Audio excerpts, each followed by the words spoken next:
Hey everyone, welcome to another episode of Worship Leaders Must. I'm so excited to talk to you today about what worship leaders must stop doing.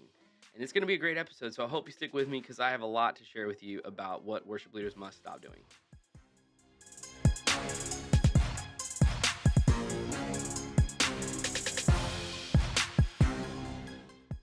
Well, welcome to Anything Goes, a Journey Home, a place to find hope, encouragement, inspiration, and motivation to do the same on your journeys wherever they may take you. I'm your host, Andrew Geist, and today I want to remind you that if you're just joining the show, I have been a worship leader for 15 years. I led in Southern California for a church about 100 people, and then later moved to a church in Central California of about 600 to 900 people on a Sunday, between three services, sometimes 5 or 6 on any given special holiday, to the church that I'm at now of about 1,000 people every single Sunday, and then some on holidays like Easter and Christmas here in Katy, Texas. I'm just so grateful to be with you again for another episode talking about what worship leaders must do. If you don't know this about me yet and you're just joining, I want to remind you that I've been a worship pastor for a very long time, and I kind of know what I'm talking about. I've seen a lot of worship leaders come and go. I've seen a lot of worship leaders who stay. I've seen the best in worship and the worst in worship. And I've seen a lot of things that have taught me a lot. And frankly, rather than try to build some ridiculous scheme to try and convince you to be a part of my ministry training, I just wanted to be a practical worship leader who shared with you some of the things that I've learned over the years that worship leaders should do, some things that worship leaders shouldn't do, and then some. And I'm looking forward to getting into it more with you this season in season 4 of Anything Goes, a Journey Home. So let's get into the meat of today's episode.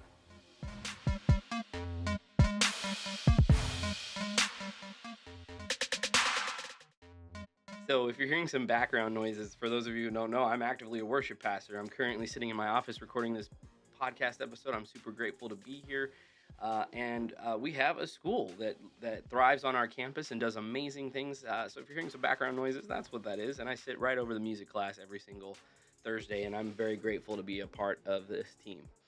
So I want to start with what worship leaders must stop doing. And the first thing I want to talk about is worship leaders must stop wanting things. Now, what do I mean by that?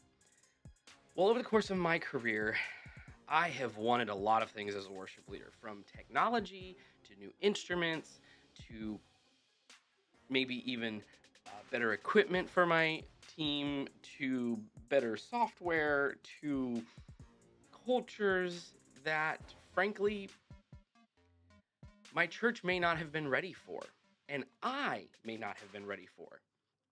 We as worship leaders have to realize that, as I've talked about in previous episodes, humility is everything in being a worship leader, because everything you do on stage is so front facing and involves so much of gifting and talent that when push comes to shove, you're probably coming up against pride and arrogance on a daily, if not weekly basis, because you are doing so much week in and week out that you can kind of delude yourself into thinking that you did something when you really did nothing, because it was the gifts that God actually gave you that enabled you to do what you're doing and gave you the stage that you have. The same is true for wanting things. If you want new equipment, if you want new software, if you want new instruments, all of those things are great things to want, but they may not necessarily be needs that you have at the time. And maybe you conceive of needs that you have, i.e., maybe you want a songwriting culture in your church, but you really don't have any musicians who are at that capacity or that ability to accomplish that. And so it turns into just you writing.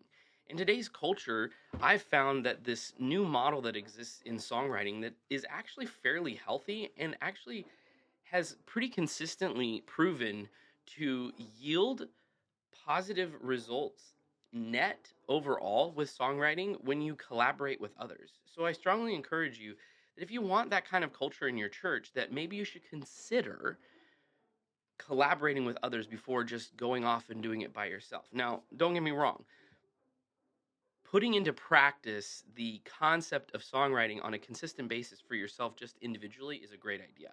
However, wanting that or any other kind of culture shift in your church needs to be thought through, needs to be discerned, needs to be discussed with your pastor.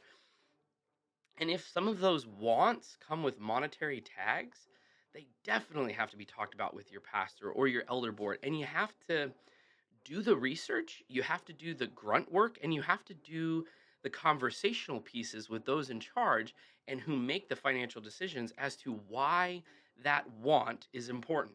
Because having a want is great, but sometimes communicating why that want is important is not always compelling enough a reason to spend money on that thing. But if it's a need and you can prove with facts and evidence that this need is a requirement, worth the investment, and if you've done the research on the back end and found multiple options that have varying degrees of value to them and costs, then you actually come to the table a lot more prepared, and you'll probably find over time that your pastor and your elder board trust you more and more with those kinds of decisions when you come to the table the more often you do it. So perhaps instead of thinking about what you want, maybe focus more on what you need instead of what you want. So stop wanting things and maybe chase after more diligently and faithfully the needs that you have in your ministry and address those before you start dreaming about the wants. Next, we want to stop chasing. Now, in a previous episode, I talked about chasing success. In this case, what I'm talking about is stop chasing volunteers. The reality is that as you are recruiting people, you can get into a dangerous habit as a worship leader to chase volunteers, chase people to be on your team. The reality is that as worship leaders, we live in a specialized field with music. Not everybody can do it well. And if the goal is for you to have an excellent set of musicians that you can pull from, then you do have to be very, very particular and very specific about what each person is able to do. This is why I strongly encourage you to figure out and establish for your church and your worship ministry some kind of audition process. Because part of the process of auditioning a person is having conversations with them that are very practical and give you an idea of where their character is. Because not only is it important for them to have incredible talent on the music side of things, but it's important for them to have incredible character. If they have the kind of character that is not quite above reproach or isn't above questioning, then that's going to come and haunt you later on in your career as a worship leader, because you're eventually going to have to explain why you validated a person who is actively living in a lifestyle of sin, but also serving on stage. No worship leader should put themselves in that position. Wisdom and discernment and an audition process will protect you from having to chase after people. Also, knowing when it's time to say take a break for your volunteers. Don't chase them and don't drive them into the ground. Stop pursuing them with such relentlessness and veracity that they get burned out. We talk about this all the time in the worship culture, this concept of burnout with our volunteers. We also talk about it within our production teams as well. When you constantly put the best people on stage week in and week out, those people will eventually burn out, because at some point their mindset will turn this volunteer position into it feeling like a job, and the passion and the love for it might vanish and disappear. So my encouragement to you is, don't be afraid to throw in diversity and empower those who are not your strongest people to be around those who are, so that they can grow and mature and get better at their craft as well in the presence of people who are really good at what they do. Now, another thing worship leaders must stop chasing is an obsession with professionalism. Here's what I mean. When you have an entirely volunteer team made up of a bunch of different musicians, some of them professional and some of them not. Some of them are just lay people who do it because they love it and it's a part of their life and it's a hobby that they do on the side. The expectation cannot be universally that all of your people have to be at the same level. And this applies to professionalism, because when we're talking about professionalism in music and worship leading, we're talking about the basics. Show up on time, show up prepared, and Don't be a distraction to any of those people around you, specifically the congregation, as it pertains to the worship time. Now, does that mean that professionalism is note for note perfection? No, because once we start getting into that arena, now we're actually walking further and further away from God's grace and the work of Jesus Christ. And again, into that dangerous territory of pride and arrogance and a belief that we as worship leaders, we as a worship team or team members, have something to do with what is happening in church and what God is doing in there. We are just instruments that God is using. We are just partners in what God is doing. God is ultimately doing the work, not us. And no amount of perfect note playing, no amount of showing up on time, and no amount of showing up prepared really is going to actually increase or decrease the work of Jesus Christ on the cross. If we're being completely honest with ourselves, nothing we can do will actually compare to what Jesus did for us. Now, is that an excuse for us to be lazy, to not be prepared, to not show up on time? No, actually, by doing those things, we are actually showing our fellow brothers and sisters in Christ who are serving on the team that this matters to us, that we understand that it is bigger than us. And we don't want to do it haphazardly. We don't want to do it less than what Jesus did for us. We want to shoot for and strive and chase after that idea of giving our very best to God at all times, knowing that it's not going to be perfect every single time, but that's just a relentless pursuit that we have as worship leaders. And that is something we should be chasing after. We should be chasing after giving our very best every single time. And if we can walk away every single Sunday as worship team members or as worship leaders saying that I gave my very best, then we really have been successful. Does that happen all the time? No. In fact, I actually argue that it happens less than we actually think it does. But that's another thing we have to stop chasing. We have to stop chasing a relentless pursuit of professionalism and understand that between how many volunteers we have and how many lay people versus professionals we have, there's a delicate balance that one has to achieve with all of those things. Now, lastly, worship leaders have to stop pretending. They must stop pretending.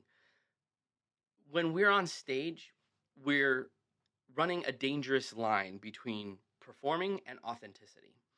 Because hopefully, as worship leaders and members of our worship team, we genuinely feel and genuinely internalize the words that we're singing and what it is we're doing in that moment when we're serving on a Sunday.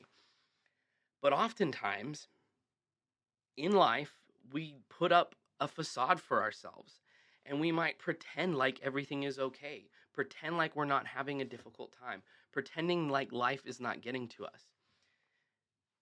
And that can be a struggle between feeling like you're being genuine and authentic versus not being authentic. Because you have to get up there and you have to smile and you have to look like you're enjoying yourself. But life is happening to you and to your family and to your church. And it's hard. But that's the key. Stop pretending. Stop pretending like you're not having a hard time. Don't be afraid to go out of your way to tell people in your life, people that you work with, your pastor, and those around you, that you are having a hard time. Why? Because those people love you and they want to pray for you. They want to come alongside you and they want to support you as best they can. So my encouragement with you, don't pretend in the times when you need to be authentic and when you can be vulnerable, and understand that by doing those things, it actually empowers you to be less of a pretender when you step out on stage. And then the same thing applies to your own musicianship skills. Don't try to prove yourself to anybody. If you're not competent on a particular instrument, don't pretend to be, and give yourself time to grow in that. Also, if you don't know anything about a particular instrument, don't talk to a person as if you know what that instrument is like.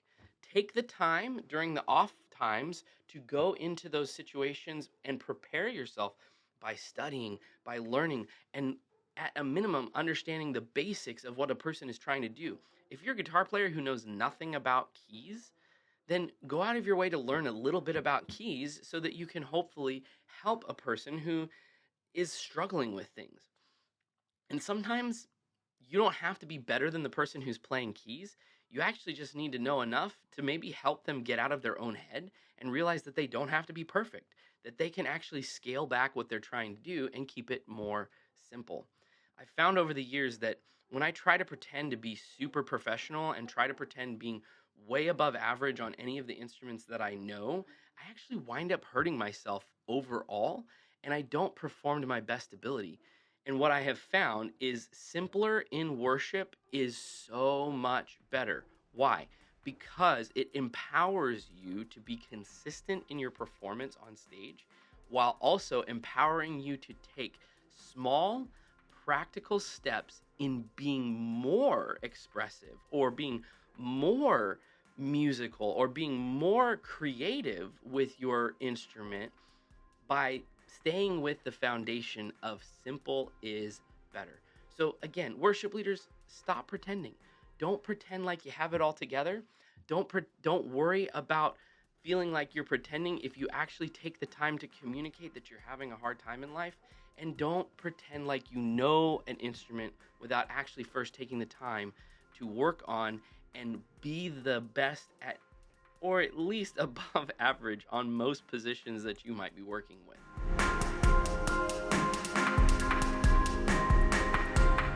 So I want you to do something. Ask yourself the question, which of these do I need to work on? Do I need to stop wanting things so much and maybe focus more on the needs of my church and the needs of my team to equip them to be the best they can possibly be?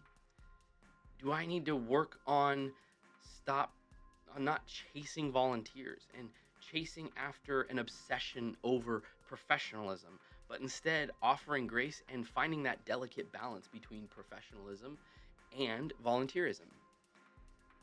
And lastly, do you need to work on stop pretending? Do you need to work on not pretending like you have it all together and understanding that, yes, while things may be hard, you're not on stage pretending because you've taken the time to actually talk to people about your life. You're not isolating. You are actually taking the time to work with people and seek understanding about your life circumstances and fight through the struggles that you might be having so that you can worship more genuinely and authentically on a Sunday, and then also lead by example. Are these things that you need to work on? I want to encourage you this week, work on any number of these things, and I promise you will see your worship ministry increase and God bless you because you are being humble and willing to work on not wanting, chasing, or pretending week in and week out as a worship leader.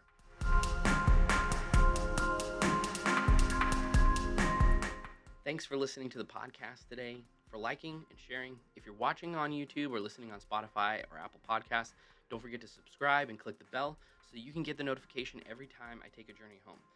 If you would like to support this podcast, there's a link below and in the show notes, both on YouTube, Spotify, and Apple Podcasts. You can find all previous seasons and episodes for this season at ajourneyhome.blog and connect with me at aguysproduction.com or through the socials below and in the show notes. For those of you who don't know, this is a one-man operation. I'm the guy. And as I told you a couple episodes ago, I'm working on a Patreon in which you can also support me and find ways to connect with me there. It is a work in progress. It is slow going, but I appreciate your patience and you hanging in there with me. Now let's be kind to each other, show faith, love, and hope to those who need it. Have a great week. I'm going home.